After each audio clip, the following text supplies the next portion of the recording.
Hello horror hunters, this is Rimita. आज इस movie की हॉरर कोस्टर राइड पे हम जाने वाले हैं, वो है इंसीडियस चैप्टर 1। ये मूवी आई थी 2010 में। जब भी हॉरर मूवीज का नाम आता है तब जेम्स वॉन का नाम हमारे जहन में जरूर आता है। जेम्स वॉन ने कई हॉरर मूवी फ्रेंचाइजी को डायरेक्ट किया है, जैसे कि सॉ, इंसीडियस और कॉन्जरिंग। जेम्स वॉन वो डायरेक्टर हैं जिन्होंने हॉरर मूवीज को एक नया पर्सपेक्टिव दिया। उनकी बनाई हॉरर मूवीज को देखने के बाद पब्लिक ने हॉरर मूवीज की तरफ अपना अटेंशन दिया। तो दोस्तों, आज इस मूवी के हॉरर कोस्टर राइड पे हम जाने वाले हैं, वो बहुत ही इंटरेस्टिंग होने वाली है। तो what are you waiting for? Just grab the cup of coffee and just ride into this horror coaster ride. दोस्तों, इंसीडियस मूवी का नाम पहले इंसीडियस नहीं था। इस मूवी का जो पहले नाम रखा जा रहा था वो था द फर्दर। ऐसे ही कई इंटरेस्टिंग फैक्ट्स मैं आपको वीडियो के एंड में बताऊंगी, तो वीडियो को एंड तक जरूर देखिएगा। और अगर आप मेरे चैनल पे नए हैं तो join our horror art family. Just click the subscribe button and press the bell icon.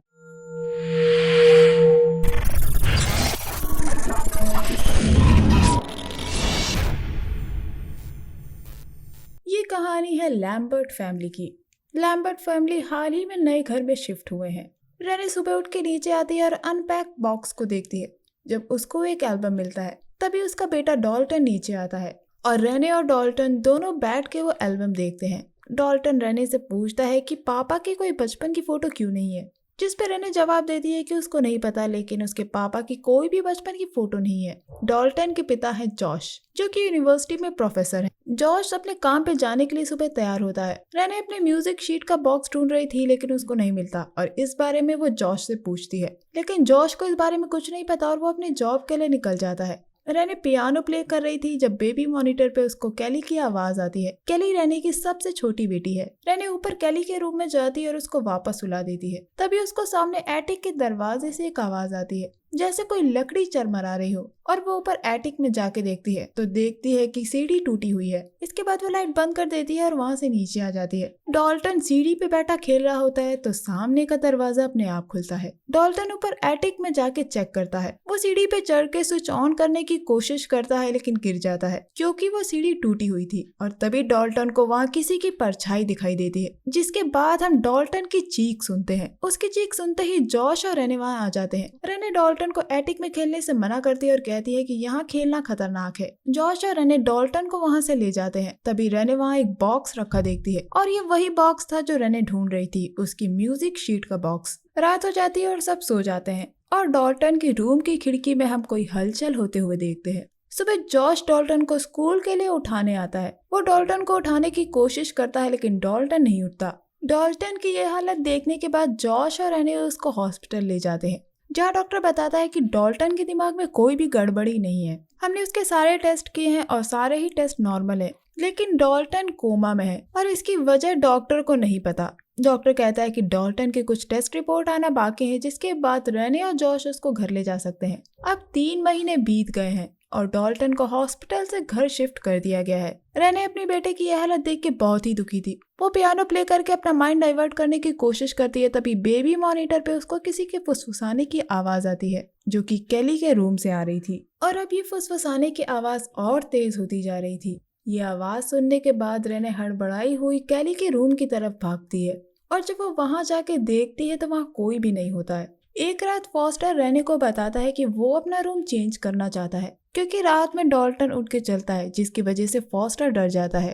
रात में फॉस्टर जाग रहा होता है और वो सामने डॉल्टन के रूम में देखता है। डॉल्टन के रूम में डरा देने वाली शांति थी और तभी फॉस्टर किसी की आहट सुनता है और डर के मारे वापस बेड में चला जाता है। रेने और जॉश रूम में बैठ के बात कर रहे होते हैं जब वो दरवाजे पे एक आहट सुनते हैं। जॉश जब नीचे जाके चेक करता है तो वहाँ कोई नहीं होता। अब रेने भी उठ के कैली को चेक करने जाती है और वो कैली के रूम में किसी को खड़ा पाती है, जिसको देखने के बाद वो जॉश को बुलाती है और जब जॉश वहाँ आता है तो वहाँ कोई नहीं होता। तभी एकदम से सिक्योरिटी अलार्म जोर जोर से बजने लगता है और जॉश देखता है कि सामने के दरवाजा खुला था और चेन टूटी हुई थी। अब जॉश पूरे घर को चेक करता है। उसे लगता है कि शायद घर के अंदर कोई घुस गया है, लेकिन घर में कोई नहीं होता। तभी वापस अलार्म जोर जोर से बजने लगता है और जॉश अलार्म को ऑफ कर देता है। अब जॉश ओवर टाइम करने लगा था और यहाँ जॉश को एक विजन आता है जहाँ पे वो डॉल्टन को सोता देखता है। डॉल्टन की ऐसी हालत को काफी वक्त बीत चुका है, लेकिन डॉल्टन की हालत में कोई भी सुधार नजर नहीं आता। इस बात से रेने बहुत ही दुखी है। डॉल्टन को एक डॉक्टर चेक करने आती है तब रेने डॉल्टन की बेडशीट चेंज कर रही थी और रेने वहाँ पे एक हाथ की छाप को देखती है। वो छाप एक शैतानी हाथ की थी जो कि लाल रंग से छपी हुई थी। जॉश जब देर रात को घर वापस लौटता है तो रेने उससे इस बारे में बात करती है। वो जॉश को सारी बात बताती है कि इस घर में क्या क्या हो रहा है। जॉश कहता है कि क्या तुम ये कहना चाहती हो कि ये घर हॉन्टेड है। रेने को नहीं पता कि आखिर उस घर में क्या गड़बड़ी है। अब इस बात को लेके दोनों के बीच में बहस हो जाती है और रेने वो डॉल्टन की चादर जॉर्ज को देके चली जाती है। और रेने को यहाँ एक सपना आता है जहाँ पे वो अपने बेटे डॉल्टन को देखती है और वो एक लाल अंधेरी सी गली को देखती है। इसके बाद उसे डॉल्टन सोता हुआ नजर आता है जिसकी कमरे की खिड़की पे वही शैतानी हाथ छपे होते हैं। ये देखने के बाद रेने डर के मारे उठ जाती है। रेने अपने सांस को काबू कर ही रही थी कि वो खिड़की के बाहर किसी को चलता हुआ देखती है और वो आदमी खिड़की से चलते चलते एकदम से अंदर आ जाता है और रेने की चीख जॉश को नीचे सुनाई देती है। जॉश भागता हुआ ऊपर आता है और खिड़की के बाहर देखता है लेकिन वहाँ कोई नहीं होता। रेने बार बार एक ही बात दोहरा रही थी कि उसने वहाँ किसी को देखा है। जॉश को रेने पे यकीन था। रेने अब उस घर में एक भी रात बिताना नहीं चाहती थी। वो इस घर से चली जाना चाहती थी और अब रेने और जॉश ने घर बदल दिया था। यहाँ जॉश की माँ भी उनकी हेल्प करने के लिए आई थी। जॉश की माँ है लॉरेन। जब वो सामान रखने में रेने की मदद कर रही थी तो वो देखती है कि जॉश की फैमिली फोटो होती है। वो कहती है कि मुझे पता नहीं था कि तुम्हारे पास जॉश की कोई फोटो है। अब रेने घर के बाहर कूड़ा फेंकने जाती है तो देखती है कि घर के अंदर एक बच्चा नाच रहा था और दूसरे ही पल वो बच्चा एकदम से गायब हो जाता है। रेने जब अंदर जाके देखती है तो वहाँ कोई नहीं होता। उसके पीछे से वो बच्चा हंसते हुए भागता है। जब वो एक रूम में जाती है तो उसका दरवाजा अपने आप खुलता है और रेने भाग के बाहर देखने जाती है और अब वो डॉल्टन के रूम में जाती है जहाँ वो अलमारी के नीचे पैरों को देखती है और जब वो पर्दा हटा के देखती है तो वहाँ कोई नहीं होता। लेकिन उस अलमारी से वही बच्चा बाहर आता है और हंसते हुए भागता बाहर चला जाता है। ये सब झेलने के बाद रेने प्रीस्ट को बुलाती है और तभी जॉश आ जाता है। जॉश को इन सब बातों में यकीन नहीं था। तब उसकी माँ बताती है कि रेने जो देख रही है वो सिर्फ एक कल्पना नहीं है। उसकी माँ ने भी पिछले रात एक सपना देखा था। अब उसकी माँ अपना सपना यहाँ डिस्क्राइब करती है। वो कहती है कि सपने में वो इसी घर में थी। उन्होंने देखा कि जॉश और रेने सो रहे थे लेकिन जैसे ही वो डॉल्टन के रूम में गई वहाँ उन्होंने किसी को खड़ा देखा और जब लॉरेन ने उस एंटिटी से पूछा कि तुम क्या चाहते हो तो उस एंटिटी ने जॉश की तरफ इशारा किया। ये सारी बात लॉरेन जॉश को बता ही रही थी कि वो जॉश की तरफ एकदम से देखती है और पीछे वही डीमन का चेहरा में एकदम से दिखाई पड़ता है और अगले ही पल गायब हो जाता है। ये देख के लॉरेन बहुत ही डर गई थी।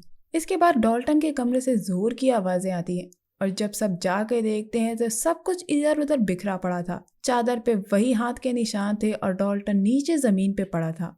लॉरेन कहती है कि वो किसी को जानती हैं जो इसमें उनकी हेल्प कर सकते हैं। और यहाँ मूवी के दो और इंटरेस्टिंग और इम्पोर्टेंट कैरेक्टर्स को देखते हैं जो कि है स्पेक्स और टकर। अब टकर उस कैमरे से फोटो खींचना शुरू करता है जो यूवी लाइट में चेंजेस को कैप्चर करती है। अब टकर ट्राइफोमीटर डिवाइस से घर को चेक करता है। ये वो डिवाइस है जो इलेक्ट्रोमैग्नेटिक एनवायरनमेंट को रिकॉर्ड करती है। टकर को डॉल्टन के कमरे के जस्ट बाहर इलेक्ट्रोमैग्नेटिक एनवायरनमेंट में चेंज सुनाई पड़ता है जिसके बाद वो अपने कैमरे से फोटो खींचना शुरू करता है। और जैसे ही टकर यूवी लाइट को कैमरे में चेंज करता है वहाँ दो क्रीपी सी लड़कियां खड़ी नजर आती हैं जो एक पल बाद गायब हो जाती हैं। ये देखने के बाद टकर बहुत डर जाता है। उसकी चेहरे से तो हवाइयां ही उड़ जाती हैं और अब वो स्पेक्स से कहता है कि हमें एलिस को बुलाना चाहिए। अब एलिस उनके घर में एक प्यारी सी स्माइल लेके आती है। हमें यहाँ साफ पता लग जाता है कि एलिस ने कुछ सेंस कर लिया है। इसके बाद एलिस स्पेक्स से ड्राइंग बुक लाने को कहती है। एलिस जो भी देखती है स्पेक्स उस बुक में उसको ड्रॉ कर देता है। एलिस डॉल्टन के रूम में जाती है और ऊपर देखती है मानो उसको कोई वहाँ बैठा दिखाई दे रहा हो। वो स्पेक्स को इसका पूरा डिस्क्रिप्शन देती है और स्पेक्स एलिस के मुताबिक उस ड्राइंग को बनाता जा रहा था। एलिस के फेस के एक्सप्रेशन और क्रीपी होते चले जाते हैं मानो उसने कोई बहुत ही भयानक डीमन को देख लिया हो। तभी रेने आती है और स्पेक्स के हाथ से वो ड्राइंग बुक छीन लेती है और देखती है कि उस बुक में बहुत ही डार्क और क्रीपी डीमन बना होता है। डर के मारे वो तुरंत रूम की लाइट खोलती है लेकिन वहाँ ऊपर कोई भी नहीं था। अब एलिस उनको स्टार्टिंग से सब कुछ बताना शुरू करती है। वो रेने और जॉश को बताती है कि उनका बेटा कोमा में नहीं है। इसका डॉल्टन का सीढ़ी से गिर जाने से कोई भी संबंध नहीं है। एलिस कहती है कि ये घर हॉन्टेड नहीं है। वो कहती है कि डॉल्टन की फिजिकल बॉडी तो यहाँ है लेकिन उसकी स्पिरिचुअल बॉडी यहाँ नहीं है और इसी वजह से इन डिस्टर्बेंस ने उन लोग को इस नए घर में फॉलो किया है। ये उनका घर नहीं है जो कि हॉन्टेड है बल्कि उनका बेटा है। रेने को अभी भी समझ नहीं आता कि आखिर क्या हुआ है। अब एलिस रेने को समझाती है, एस्ट्रल प्रोजेक्शन वो एबिलिटी होती है जिससे इंसान अपनी बॉडी को छोड़ के एस्ट्रल फॉर्म में दूसरी जगह पे ट्रैवल कर सकता है। और डॉल्टन बहुत ही अच्छा एस्ट्रल प्रोजेक्टर है। वो ये सब नींद में काफी लंबे वक्त से कर रहा था। उसको इस बात का अंदाजा नहीं था क्योंकि उसे लगता था कि ये सब सपने हैं, लेकिन उसके ना समझ पाने की वजह से वो खो गया, जिसको एलिस फर्दर के नाम से बुलाती है। वो जगह जो हमारी दुनिया के परे है, जो समय के बिना चलती है। वो एक अंधेरी दुनिया है जिसमें टॉर्चर की गई आत्माएं भरी पड़ी हैं, जो जिंदा लोगों के लिए नहीं है। और डॉल्टन वहीं पे है। डॉल्टन अपनी फिजिकल बॉडी तो यहाँ छोड़ गया है, लेकिन उसकी एस्ट्रल बॉडी अभी भी उस दुनिया में फंसी है। और यही सबसे बड़ी प्रॉब्लम है, क्योंकि वहाँ के एंटिटीज ये स्मेल कर सकती हैं, इसीलिए वो उनके घर में दिख रही हैं। जैसा कि रेने ने अभी तक इतनी सारी एंटिटीज को अपने पुराने और अपने रीसेंट घर में देखा है, वो वही एंटिटीज हैं। ये एंटिटीज डॉल्टन के शरीर को पाना चाहती हैं, क्योंकि उन्हें जिंदगी जीने का लालच है। वो वापस जीना चाहती हैं, लेकिन इसके परे भी कुछ ऐसी धोखेबाज और खतरनाक ताकतें हैं जो डॉल्टन के शरीर पे नजर रखे हुए हैं। और उन्हीं में से एक है ये डीमन, जिसका सिर्फ एक ही मकसद है, डॉल्टन की बॉडी को लेके दूसरों को पेन देना। और अब क्योंकि डीमन ने डॉल्टन की खाली फिजिकल बॉडी को देख लिया है, तो वो बहुत ही डेस्परेट है डॉल्टन को पोजेस करने के लिए। उस दुनिया की एंटिटीज इस दुनिया में आके शरीर की सारी एनर्जी और टाइम ले लेती हैं। अब डॉल्टन की एस्ट्रल बॉडी उसकी फिजिकल बॉडी से जितनी ज्यादा दूर रहेगी, उस डीमन के लिए डॉल्टन को पोजेस करना उतना ही आसान हो जाएगा। एलिस के पास एक रास्ता तो है डॉल्टन को वापस लाने के लिए, लेकिन वो थोड़ा सा पुराना है। ये सब सुनने के बाद जॉश इस सब को नहीं मानता और वो एलिस की हेल्प लेने के लिए मना कर देता है, क्योंकि उसको इन सब पे बिलीव नहीं है। जॉश का कहना है कि ये बहुत ही डेंजरस है और वो अपने बेटे के साथ ऐसा कुछ भी नहीं करेगा। वो रूडली एलिस को वहां से जाने के लिए कहता है। जॉश डॉल्टन के रूम में जाता है। उसे लगता है कि एलिस ने जो भी कहा है वो सच नहीं है। डॉल्टन अभी भी वहीं उसके पास है। तभी पीछे के बोर्ड से एक पेपर गिरता है। वो डॉल्टन की बनी ड्राइंग्स थी, जिसमें उसने बताया था कि उसने खुद को ही सोते देखा। डॉल्टन ने उस दुनिया के दरवाजे और उस डीमन की शक्ल भी ड्रॉ करी थी। ये देख के जॉश को यकीन हो जाता है कि एलिस ने जो भी बताया वो सच था, और अब वो एलिस की हेल्प लेने के लिए तैयार हो जाता है। अब एलिस, टकर और स्पेक्स वापस उनके घर आते हैं और सारे इक्विपमेंट्स लगाते हैं। एलिस जॉश और रेने से कहती है कि कुछ भी मत पूछना और कुछ भी मत बोलना। अब एलिस उस दुनिया से कांटेक्ट करेगी और डॉल्टन का पता लगाएगी, और डॉल्टन जो भी बोलेगा वो हमें स्पेक्स के जरिए पता चलेगा। इसके बाद टकर एलिस को एक मास्क पहना देता है और स्पेक्स के कान में हेडफोन लगा देता है। अब एलिस उस दुनिया में जाती है और स्पेक्स डॉल्टन को एलिस के थ्रू बुलाता है, और तभी उनका कांटेक्ट डॉल्टन से हो जाता है। स्पेक्स उस दुनिया में डॉल्टन से पूछता है कि क्या वो उसकी आवाज को सुन सकता है। वो डॉल्टन से कहता है कि बस मेरी आवाज को फॉलो करो। डॉल्टन कहता है कि यहाँ से निकलने का कोई रास्ता नहीं है। वो स्पेक्स को बताता है कि उसने तुम्हें सुन लिया है। जब स्पेक्स पूछता है कि किसने उसको सुन लिया है, तो डॉल्टन बताता है कि वो आदमी जिसके फेस पे आग है। डॉल्टन लगातार स्पेक्स से बोलता है कि वो कुछ भी ना बोले, वरना वो आदमी स्पेक्स की आवाज सुन लेगा। लेकिन स्पेक्स लगातार डॉल्टन से बोल रहा था कि वो उसकी आवाज को फॉलो करे। अब हमें स्पेक्स के थ्रू सुनाई देता है कि डॉल्टन को किसी ने पकड़ लिया है और वो हेल्प के लिए लगातार चिल्ला रहा था, और एकदम से डॉल्टन से कांटेक्ट टूट जाता है। और अब एलिस के थ्रू स्पेक्स का कांटेक्ट किसी और ही एंटिटी से हो गया था, जो एलिस से कहता है कि मैं जानता हूँ कि तुम कौन हो, और वो एलिस को गालियां देना शुरू कर देता है। और हम देखते हैं कि एलिस को झटके लगने लगते हैं। एक जोर की आवाज होती है और स्पेक्स के कानों में जोर से चुभती है। हम देखते हैं कि कैमरा लाइट्स लगातार फ्लैश हो रही थी। तभी हम एकदम से बीच में डॉल्टन को खड़ा देखते हैं, जो हवा में अपना हाथ उठाता है और जोर से टेबल पे पटकता है। डॉल्टन टेबल को हवा में उड़ा देता है, और अब उस दुनिया की एंटिटीज इस दुनिया में क्रॉस ओवर करने की कोशिश करती हैं। एलिस अपने होश में आ गई थी और वो डॉल्टन के अंदर उस डीमन को वापस उस दुनिया में जाने के लिए कहती है। एलिस जोर से चिल्लाती है और सब कुछ रुक जाता है, और डॉल्टन बेहोश हो जाता है और वो वापस कोमा में चला जाता है। टकर लैपटॉप पे हर कैमरा एंगल से सब कुछ देखता है, लेकिन कोई भी पैरानॉर्मल एक्टिविटी या कोई भी एंटिटी कैप्चर नहीं हुई थी। और तभी वो स्पेक्स को एक हैंडीकैम की रिकॉर्डिंग दिखाता है, फ्रेम बाय फ्रेम, जहाँ हम देखते हैं कि डॉल्टन के पीछे एक डार्क डीमन खड़ा था, जो डॉल्टन से ये सब करवा रहा था। अब एलिस ने जॉश की मॉम लॉरेन को बुला लिया था। क्योंकि कुछ ऐसा है जो वो उन लोगों को बताना चाहते हैं, खासकर जॉश को। या एलिस जॉश को बताती है कि अपने बचपन में वो भी एक बहुत ही अच्छा एस्ट्रल प्रोजेक्टर था। हालांकि जॉश को अपने बचपन की ऐसी कोई भी याद नहीं थी, क्योंकि एलिस ने उसकी इस याददाश्त को मिटा दिया था। और यहाँ लॉरेन जॉश को बताती है कि जॉश ने बचपन में एक बूढ़ी औरत को देखा था, जिसको देखने के बाद वो बहुत डर गया था। बचपन में जॉश के सपने में एक बूढ़ी औरत आती थी जो उसको हर रात उसके सपने में डराया करती थी। जॉश इन सपनों से बहुत डर गया था और उसने अपने इन सपनों के बारे में लॉरेन को बताया था, लेकिन लॉरेन ने उसके इस बात पे बिलीव नहीं किया। उसे लगा जॉश सिर्फ बुरे सपने देख रहा है। लेकिन उसके बाद लॉरेन ने उसको खुद अपनी आंखों से देखा। लॉरेन यहाँ जॉश को उसके बचपन की कुछ फोटोज दिखाती है। उसके बचपन की हर फोटो में एक बूढ़ी औरत खड़ी थी जिसने ब्लैक ब्राइड के कपड़े पहने हुए थे।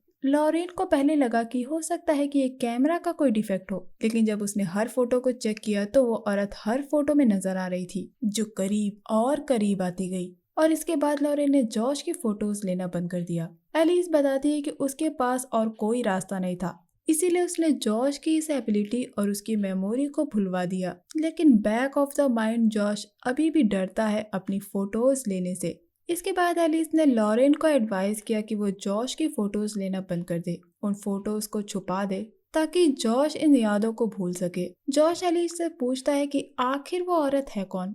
तब एलिस बताती है कि वो एक पैरासाइट है। उसने धोखे से जॉश की एस्ट्रल बॉडी को बुलाया और फर्दर ले गई। दोस्तों, फर्दर हेवन और अर्थ के बीच की जगह होती है जिसको हम अंधेरी दुनिया कहते हैं।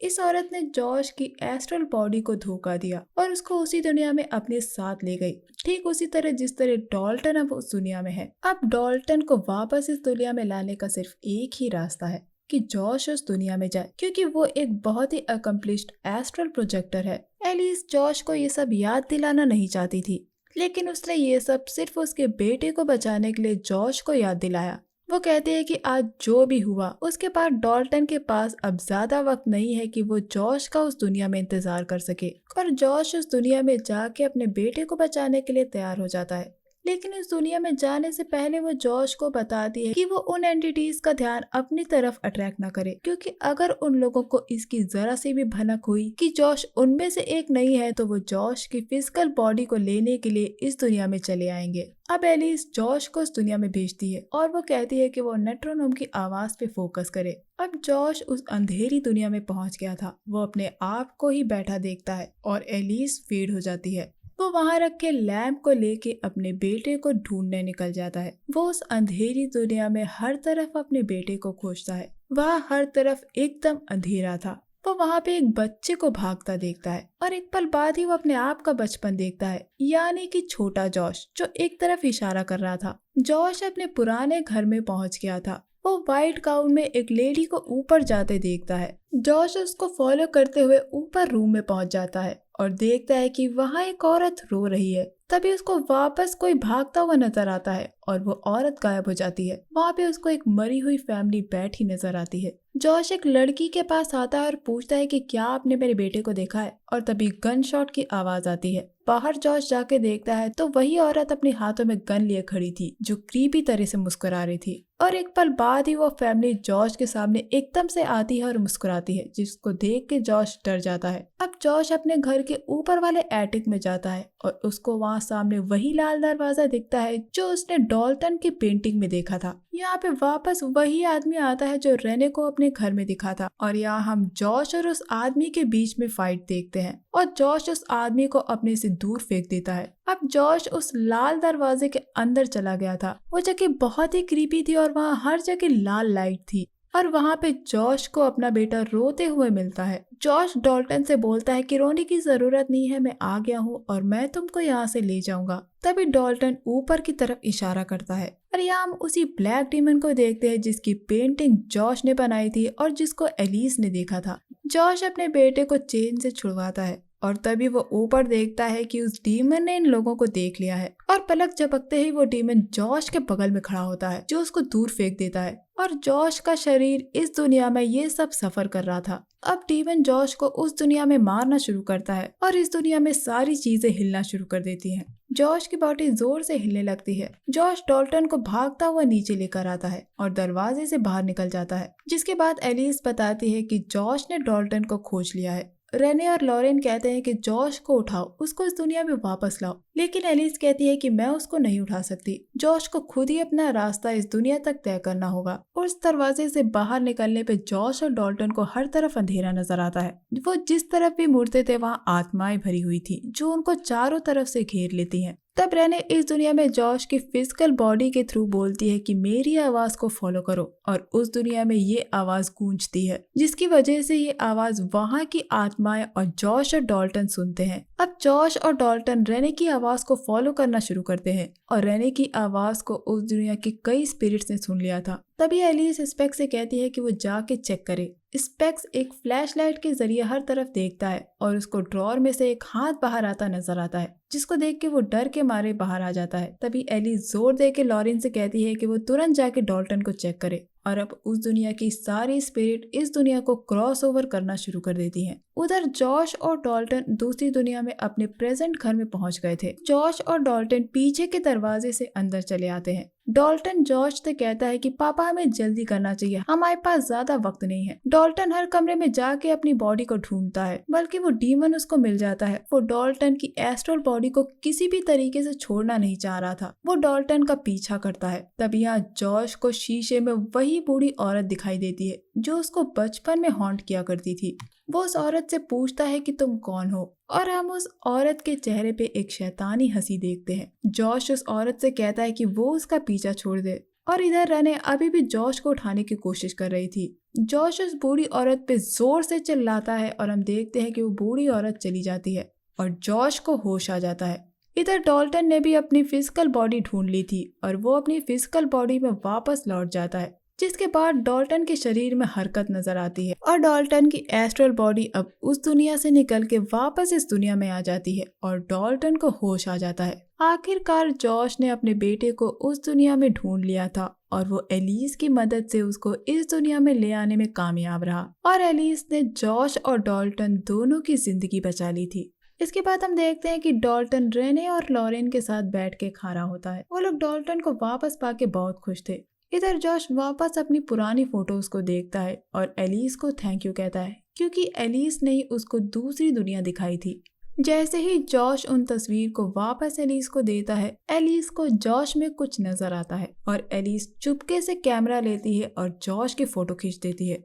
कैमरे में आई जॉश की फोटो को देख के एलिस एकदम सन्न रह जाती है। जॉश उस पर लगातार गुस्सा आ रहा था और वो एलिस से कैमरा छीन लेता है। जॉश एलिस का जोर से गला दबा देता है और ये आवाज अंदर रेने को सुनाई देती है, और जब रेने बाहर आती है तो वो देखती है कि एलिस मर चुकी है। वो जॉश को हर तरफ ढूंढती है और तभी वो कैमरे की रिकॉर्डिंग देखती है, और कैमरे की रिकॉर्डिंग देख के रेने को भी शौक लगता है। तभी पीछे से जॉश आता है एंड दैट्स द एंड। यहाँ मूवी एंड हो जाती है।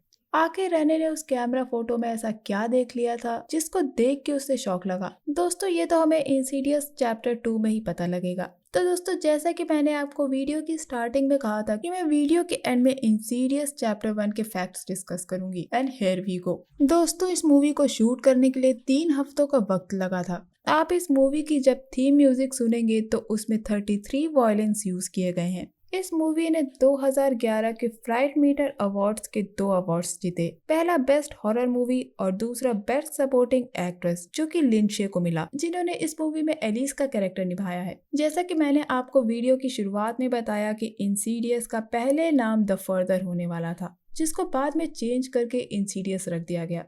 अगर आप इंसीडियस के उस सीन को गौर से देखें जहाँ पे जॉश अपने क्लासरूम में बैठा है, तो पीछे बोर्ड पे आप बिली की ड्राइंग को पाएंगे, जो कि सॉ फ्रेंचाइजी में जिगसॉ पपेट है। जरा सोचिए कि इस मूवी का बजट क्या रहा होगा, 20 मिलियन, 30 मिलियन, 40 मिलियन या 50 मिलियन? जी नहीं, इस मूवी का टोटल बजट $1.5 मिलियन था। और इस मूवी ने जो कमाई की वो है $100 मिलियन। जेम्स वॉन के इस मूवी के डायरेक्शन के थ्रू हमें ये भी पता चला कि कम बजट की हॉरर मूवीज भी अच्छा खासा हिट हो सकती हैं और अच्छा कमा सकती हैं। ली वैनल इंसीडियस मूवी के राइटर है। इनको आपने इस मूवी में स्पेक्स का रोल प्ले करते हुए देखा। जेम्स वॉन ने 100 सीरीज को डायरेक्ट किया है। यही वजह थी कि कई स्टूडियोज और एक्टर्स ने उनके साथ काम करने से मना कर दिया था, क्योंकि उनके मुताबिक 100 बहुत ही अजीब तरीके की मूवी थी और उसमें बहुत ही वायलेंस दिखाया गया था। इन सीरीज के जरिए वॉन ये चाहते थे कि एक ऐसा एटमॉस्फेयर बनाया जाए ताकि वो इस एटमॉस्फेयर से एक सक्सेसफुल हॉरर मूवी बना सके, जहाँ पे कोई कर्स नहीं होगा और ना ही कोई ब्लड। और इस मूवी में हार्डली ही कोई ब्लड दिखाया गया है और ये स्ट्रेटजी एकदम सही तरीके से काम करी और इंसीडियस कमर्शियली और क्रिटिकली हिट है। और जब हॉरर मूवी का नाम आता है तो इंसीडियस का नाम जरूर आता है। इंसीडियस पॉल्टरगाइस्ट मूवी से इंस्पायर्ड है, जहाँ पे यंग पेरेंट्स अपने बच्चे की हेल्प करने की कोशिश करते हैं, जहाँ पे साइकिक पर्सन और डीमंस ही मेन स्टोरी एलिमेंट है, जो कि पॉल्टरगाइस्ट में भी देखने को मिलते हैं और इंसीडियस में भी देखने को मिलते हैं। पॉल्टरगाइस्ट में छोटी सी लड़की दूसरी दुनिया में कैद हो जाती है, जहाँ पे उसके मॉम और डैड टीवी के थ्रू ये डिटेक्ट करते हैं, लेकिन वो उस तक पहुंच नहीं सकते। और पॉल्टरगाइस्ट में जो साइकिक उसकी मदद करने आती है वो है टेंजिना, और इंसीडियस में जो डॉल्टन की मदद करने आती है वो है एलिस। इस मूवी में जब रेने अपने नए घर में शिफ्ट होती है तो वो अपने घर में चीजों को रख रही होती है, तब हम वहाँ साइड में उसी बच्चे को खड़ा देख सकते हैं जो कि कुछ पल बाद वहाँ डांस कर रहा था। आई डोंट नो आपने ये नोटिस किया है या नहीं, पर मैंने ये नोटिस किया था तो आपके साथ शेयर कर लिया। ये इस मूवी की एक छोटी सी हिडन डिटेल है। अक्टूबर 2020 में ये अनाउंस कर दिया गया था कि इंसीडियस चैप्टर 5 की शूटिंग स्टार्ट हो गई है। हो सकता है कि इसका चैप्टर 5 2022 में रिलीज हो और ये इस मूवी का सीक्वल होगा, जहां हम जॉश और डॉल्टन को वापस देखेंगे और अब यहाँ डॉल्टन बड़ा हो गया है। तो दोस्तों ये था मेरा मूवी एक्सप्लेनेशन इंसीडियस चैप्टर 1 को लेके और इसके कुछ इंटरेस्टिंग फैक्ट्स। उम्मीद करती हूँ आपको मेरा ये वीडियो एक्सप्लेनेशन और इससे जुड़े फैक्ट्स पसंद आए होंगे। If you love my work and like my effort then please subscribe to my channel and press the bell icon to get all the notifications and share with your loved one as much as you can. तो दोस्तों चलिए मिलते हैं horror coaster की एक और interesting ride पे। तब तक के लिए अपना बहुत ख्याल रखिए। Stay safe, keep hunting, lots of love.